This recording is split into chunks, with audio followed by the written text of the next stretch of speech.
S big boss season 12ರ ಮತ್ತೋರ್ವ contestant ಆಗಿ ನಲ್ಲಿಮುಳೆ ಖ್ಯಾತಿಯ ಅದ್ರ ಜೊತೆಗೆ ಗಿಲ್ಲಿ ನಟ ಖ್ಯಾತಿಯ ಗಿಲ್ಲಿ ನಟ ಅವರು ಹೋಗ್ತಾ ಇದ್ದಾರೆ. ಸೊ ಗಿಲ್ಲಿ ನಟ ಅಂದ ತಕ್ಷಣ ನೆನಪಾಗುವಂಥದ್ದು ಕಾಮಿಡಿ ಟೈಮಿಂಗ್ಸ್ ಅನ್ನುವಂಥದ್ದು ಸಿಕ್ಕಾಪಟ್ಟೆ ನೆನಪಾಗುತ್ತೆ. ನೀವು ಈಗಾಗಲೇ ನೋಡಿರ್ತೀರಾ. ಸೊ ಬೇರೆ ಬೇರೆ ರಿಯಾಲಿಟಿ ಶೋಗಳಲ್ಲಾಗಿರ್ಬೋದು, ಎಲ್ಲ ಕಡೆನೂ ಕೂಡ ತಮ್ಮ ಕಾಮಿಡಿ ಟೈಮಿಂಗ್ಸ್ ಮೂಲಕ ಆಗಿರ್ಬೋದು, ಹಳ್ಳಿ ಮುಗ್ಧತೆ, ಹಳ್ಳಿ ಪಂಚಿಂಗ್ಸ್ ಅನ್ನೋ ತುಂಬ ಇಂಪಾರ್ಟೆಂಟ್ ಆಗುತ್ತೆ. ಸೊ ಅವರು ಕೂಡ ಬಿಗ್ ಬಾಸ್ ಸೀಸನ್ 12ರ ಕಂಟೆಸ್ಟೆಂಟ್ ಆಗಿ ಹೋಗ್ತಾ ಇದ್ದಾರೆ. ಸೊ ನೀವೇನು ಹೇಳ್ತೀರಾ? ಅಂಡ್ ಈಗ ಲಾಸ್ಟ್ ನಮ್ಮ ಕ್ವಾಟ್ಲೆ ಕಿಚನ್ ರಿಯಾಲಿಟಿ ಶೋನಲ್ಲೂ ಸಿಕ್ಕಾಪಟ್ಟೆ ಎಂಟರ್ಟೈನ್ ಮಾಡಿದ್ದಾರೆ. ಹೌದು. ಸೊ ಹೊಟ್ಟೆ ಹುಣ್ಣಾಗೋ ಥರ ನಗ್ಸಿದ್ದಾರೆ. ಎಂಟರ್ಟೈನ್ಮೆಂಟ್ಗಂತೂ ಕೊರತೆ ಇರಲ್ಲ ಬಿಗ್ ಬಾಸ್ ಮನೆಯಲ್ಲಿ. ಸೊ ಅಲ್ಲಿಗೆ ಇಬ್ಬರು ಕಾಮಿಡಿಯನ್ಸ್ ಕಾಮಿಡಿಯನ್ಸ್ ಆಗ್ತಾರೆ. ಯಾಕಂದ್ರೆ ಒಬ್ರು ಕಲರ್ಸ್ ಕನ್ನಡದಿಂದ ಹೋಗಿರುವಂತ ಚಂದ್ರಪ್ರಭಾ ಅವರು, ಇನ್ನೊಬ್ರು ಜಿ ಕನ್ನಡದಿಂದ ಬಂದಿರುವಂತಹ ಗಿಲ್ಲಿ ನಟ ಅವರು. ಸೊ ಇವರು ಕೂಡ ಒಂದಷ್ಟು ರಿಯಾಲಿಟಿ ಶೋಗಳಲ್ಲಿ ಮಾಡಿರುವಂತಹ ಎಕ್ಸ್ಪೀರಿಯನ್ಸ್ ಇದೆ. ಜಿ ಕನ್ನಡದಿಂದ ಮತ್ತೆ ಕಲರ್ಸ್ ಕನ್ನಡಕ್ಕೆ ರೀಸೆಂಟ್ ಆಗಿ ಕ್ವಾಟ್ಲೆ ಕಿಚನ್ ಬಂದ್ರು.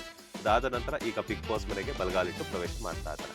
ಅಂಡ್ ಫಿಲ್ಟರ್ ಇಲ್ದಿರೋ ಮಾತುಗಳು, ಅವರ ಮಾತಾಡುವ ಶೈಲಿ, ಆಕ್ಸೆಂಟ್ ಎಲ್ಲಾನು ಜನರಿಗೆ ಇಷ್ಟ ಆಗುತ್ತೆ. ತುಂಬಾ ಚೆನ್ನಾಗಿ ಮಾತುಗಾರಿಕೆ ಇಟ್ಕೊಂಡಿದ್ದಾರೆ. ಮಂಡ್ಯದವರು ಇಬ್ಬರಾಗುತ್ತೆ ಅನ್ಸುತ್ತೆ, ಗಿಲ್ಲಿ ನಟ ಮತ್ತೆ ಕಾವ್ಯಶೈವ ಅವರು. ಹೌದು. ಸೊ ಕಾವ್ಯಶೈವ ಅವರು ಬಂದ್ಬಿಟ್ಟು KR ಪೇಟೆ. ಸೊ ಇವರು ಮಂಡ್ಯ ಕಡೆ ಅವರು. ಸೊ ಅಲ್ಲಿಗೆ ಮಂಡ್ಯ ಭಾಷೆನೇ ಕೇಳಕ್ ಒಂಥರ ಖುಷಿ ಇರುತ್ತೆ. ಕಾಮಿಡಿ ಕಾವ್ಯಶೈವ ಅವ್ರು ಏನಾದ್ರು ಗಿಲ್ಲಿ ನಟ ಅವ್ರ ಜೊತೆ ಸೇರ್ಕೊಂಡು ಮಂಡ್ಯ ಲ್ಯಾಂಗ್ವೇಜ್ ಶುರು ಮಾಡಿದ್ರೆ ಇವರಿಬ್ಬರ ಕಾಂಬಿನೇಷನ್ಸ್ ತುಂಬಾ ಚೆನ್ನಾಗಿ ಕ್ಲಿಕ್ ಆಗಬಹುದು.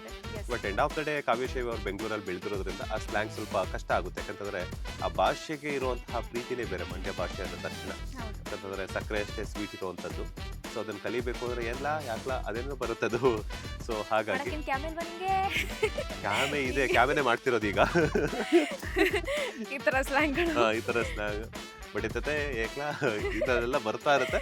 ಬಟ್ ಮಂಡ್ಯ ಭಾಷೆಯ ಒಂದು ಸ್ಲ್ಯಾಂಗ್ ಅನ್ನ, ಸೊಗಡನ್ನ ಸೊ ಗಿಲ್ಲಿ ನಟ ಹಾಗೇನೆ ಕಾವ್ಯಶೈವ ಅವರು ಉತ್ತರ ಕರ್ನಾಟಕ ಭಾಷೆ ಮಾತಾಡೋದು ಮಲ್ಲಮ್ಮ, ದಕ್ಷಿಣ ಕನ್ನಡ ಮಾತಾಡೋದಕ್ಕೆ ರಕ್ಷಿತಾ ಶೆಟ್ಟಿ, ಹಾಗೆ ಮಂಡ್ಯ ಸ್ಲ್ಯಾಂಗ್ ಮಾತಾಡೋದಕ್ಕೆ ಇವರು ಎಲ್ಲಾ ಕಡೆಯವರು ಆಯ್ತು. ಸೊ ಎಲ್ಲಾ ಕಡೆಯವರು ನೋಡ್ಬಿಟ್ಟು ಈ ಕಡೆ ನನ್ಗನ್ಸೋ ಪ್ರಕಾರ ಅಂತ ಸುದೀಪ್ ಅವ್ರು ತುಂಬಾ ಚೆನ್ನಾಗಿ ಪ್ಲಾನ್ ಮಾಡಿರ್ತಾರೆ ಅನ್ಸುತ್ತೆ. ಯಾಕಂತಂದ್ರೆ ಲಾಸ್ಟ್ ಟೈಮ್ ಹೇಳಿದಾಗ್ಲೂ ಕೂಡ ಪ್ರೆಸ್ ಮೀಟ್ ಅಲ್ಲಿ ಅವರು ಹೇಳಿದ್ರು ಕಾಂಟ್ರವರ್ಷಿಯಲ್ ಇಲ್ಲದೆ ಇರುವಂತಹ ಕಂಟೆಸ್ಟೆಂಟ್ಸ್ ಬೇಕು ಅಂತ ಹೇಳ್ಬಿಟ್ಟು.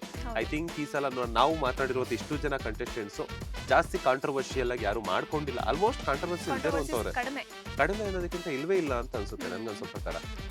ಸೋಷಿಯಲ್ ಮೀಡಿಯಾದಲ್ಲಿ ಒಂದಷ್ಟು ಟ್ರೋಲ್ಸ್ ಪ್ರತಿಯೊಬ್ಬ ಕಲಾವಿದರಿಗೆ ಈಗ ಆಂಕರ್ಸ್ ಆಗಿ ನಾವೇ ಮಾತಾಡಿದಾಗ ಎಲ್ಲ ಟ್ರೋಲ್ ಆಗೇ ಆಗ್ತೀವಿ. ಒಬ್ರು ಮಾತಾಡ್ಸಕ್ ಹೋದ್ರೆ ನಾವು ಟ್ರೋಲ್ ಆಗ್ತೀವಿ. ಅದು ಕಾಮನ್. ಟ್ರೋಲ್ ಅನ್ನೋಂತ ವಿಚಾರ ಅದ್ರದೇ ದೊಡ್ಡದೇನಂತಲ್ಲ. ಅಂದ್ರೆ ಏನೋ ಒಂದು ತಪ್ಪು ಕೆಲಸ ಮಾಡಿ ಅದು ಕಾಂಟ್ರವರ್ಸಿ, ಅದ್ರ ಬೇರೆ ಅದು ಕಾಂಟ್ರವರ್ಸಿ. ಬೇರೆ ತರ ಏನಾದ್ರು ಕೆಟ್ಟ ಕೆಲಸ ಆ ತರದವ್ರನ್ನ ಜಾಸ್ತಿ ಈ ಸಲ ಎಂಟರ್ಟೈನ್ ಮಾಡಿಲ್ಲ ಅಂತ. ಯಾಕಂದ್ರೆ ಲಾಸ್ಟ್ ಟೈಮ್ ಹೇಳಿದ್ರು ಅವರು. ಸೊ ಬಿಗ್ ಬಾಸ್ ಬರಬೇಕು ಅಂತಂದ್ರೆ ಎಷ್ಟೋ ಜನ ವೆಯ್ಟ್ ಮಾಡ್ತಿರ್ತಾರೆ ಅವಕಾಶಕ್ಕೆ ಹೋಗಿ. ಸೊ ಆ ಒಂದು ಅವಕಾಶವನ್ನ ಆ ಕೇಪಬಿಲಿಟೀಸ್ ಇರುವಂತಹ ಸ್ಪರ್ಧಿಗಳು ಕೊಡಬೇಕು ಅನ್ನೋಂಥದ್ದು ಅವ್ರ ಉದ್ದೇಶ ಆಗಿತ್ತು ಅನ್ಸುತ್ತೆ, ಸುದೀಪ್ ಅವರ ಉದ್ದೇಶ. ಸೊ ಹಾಗಾಗಿ ಒಳ್ಳೊಳ್ಳೆ ಕಂಟೆಸ್ಟೆಂಟ್ಸ್ ಅನ್ನ ಇವರು ಈ ಬಾರಿ ಸೆಲೆಕ್ಟ್ ಮಾಡ್ಕೊಂಡಿದ್ದಾರೆ. ಒಳ್ಳೊಳ್ಳೆ ಏನು ಮಾತುಗಾರಿಕೆ ಒಂದೊಂದು ಡಿಫ್ರೆಂಟ್ ಭಾಗದಿಂದ ಆಯ್ಕೆ ಮಾಡ್ಕೊಂಡಿದ್ದಾರೆ. ಸೊ ಎಂಟರ್ಟೈನ್ಮೆಂಟ್ ಪ್ಯಾಕೇಜ್ ಇರೋದಂತೂ ಪಕ್ಕ ಈ ಸಲ. ಗಿಲ್ಲಿ ನಟ ಅಂದ್ರೆ ಟೈಮಿಂಗ್ಸ್ ನಿಜವಾಗ್ಲೂ ಅವ್ರು ಏನಾದ್ರು ಒಂದು ಮಾಡ್ತಿದ್ದಾಗ ಕೂಡ ಅಲ್ಲಿ ಇದ್ದಕ್ಕಿದ್ದಂಗೆ ಎಲ್ಲರನ್ನೂ ನಗಿಸುವಂತಹ ವ್ಯಕ್ತಿ. And within fraction of seconds spontaneous ಆಗಿ ಟಕ್ ಅಂತ ರಿಯಾಕ್ಟ್ ಮಾಡ್ತಾರೆ ಅವರು. ಅದು ಚೆನ್ನಾಗಿ ವರ್ಕ್ ಆಗಿದೆ. ಅದ್ಭುತ ಕಲಾವಿದ. ಕ್ವಾಟ್ಲೆ ಕಿಚನ್ ಅಲ್ಲಿ ಸ್ವಲ್ಪ ಅಡಿಗೆ ಮಾಡಿ ಎಕ್ಸ್ಪೀರಿಯನ್ಸ್ ಇರೋದ್ರಿಂದ ಕಿಚನ್ ಡಿಪಾರ್ಟ್ಮೆಂಟ್ ಅಲ್ಲಿ ಸೊ ಇಲ್ಲೇನಾದ್ರು ಅವರು ಕ್ವಾಟ್ಲೆ ಜೊತೆಗೆ ಕಿಚನ್, ಅದ್ರ ಜೊತೆಗೆ ಗಿಲ್ಲಿ ನಟ ಏನ್ ಮಾಡ್ತಾರೆ ಅಂತ ಹೇಳ್ಬಿಟ್ಟು ನೋಡ್ಬೇಕು ಅಂತ ಒಂದು ಕ್ಯೂರಿಯಾಸಿಟಿ ಇದೆ. ಫೈನಲಿ ಏನಂತಂದ್ರೆ ಕಮಿಡಿಯನ್ಸ್ ಇಬ್ಬರಾದ್ರು ಅಂಡ್ ರಿಯಾಲಿಟಿ ಶೋಸ್ ಮಾಡಿ ಎಕ್ಸ್ಪೀರಿಯನ್ಸ್ ಇದೆ. ಸೊ ಏನೂ ಗೊತ್ತಿಲ್ಲ ಅನ್ನೋ ತರ ಏನು ಇಲ್ಲ. ಮೈಂಡ್ ನನಗನ್ಸೋ ಪ್ರಕಾರ ಏನಂದ್ರೆ ಮೈಂಡ್ ಗೇಮ್ ತುಂಬಾ ಚೆನ್ನಾಗಿ ಆಡ್ತಾರೆ ಇವ್ರು. ಯಾಕಂತಂದ್ರೆ ಕಾಮಿಡಿ ಟೈಮಿಂಗ್ಸ್ ಮೂಲಕ ಎಲ್ಲರನ್ನು ಫ್ಲಾಟ್ ಮಾಡ್ಬೋದು. ಅದ್ರ ಜೊತೆಗೆ ಮೈಂಡ್ ಗೇಮು ಕೂಡ ತುಂಬಾ ಚೆನ್ನಾಗಿ ಆಡ್ಬೋದು. ಅದ್ರ ಜೊತೆ ಗೇಮ್ ಆಡುವಂಥದ್ದು ಕೇಪಬಿಲಿಟೀಸ್ ಇದೆ. ಯಾಕಂತಂದ್ರೆ ಪಕ್ಕ ಹಳ್ಳಿ ಪ್ರತಿಭೆ ಆಗಿರೋದ್ರಿಂದ ಸ್ವಲ್ಪ ಸ್ಟ್ರಾಂಗ್ ಆಗೇ ಇರ್ತಾರೆ. ಕಾಮಿಡಿಯನ್ಸ್ಗೆ ಇನ್ನೊಂದು ಅಡ್ವಾಂಟೇಜ್ ಏನಂತ ಹೇಳಿದ್ರೆ ಯಾವ ಸಿಚುವೇಶನ್ ಅವ್ರು ಹೆಂಗ್ ಬೇಕಾದ್ರೂ ತಿರುಗಿಸ್ಬಿಡ್ತಾರೆ ಅವ್ರ ಮಾತು ಮೂಲಕ.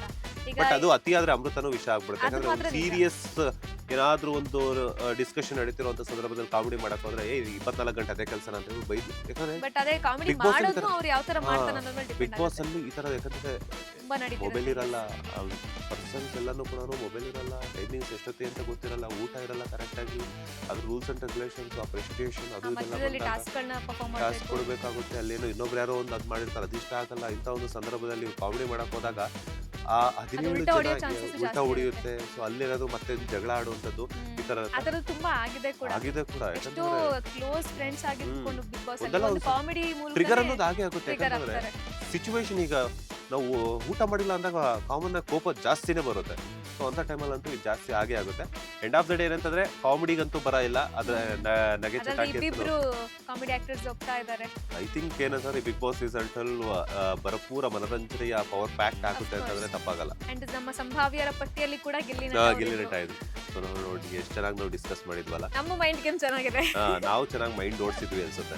Yes. ಬಾಸ್ ಟಿವಿ ಅವರು ಬಿಗ್ ಬಾಸ್ ಬಗ್ಗೆ ಎಲ್ಲ ತುಂಬಾ ಚೆನ್ನಾಗಿ ಅರ್ಥಕೊಂಡಿದ್ವಿ ನಾವು.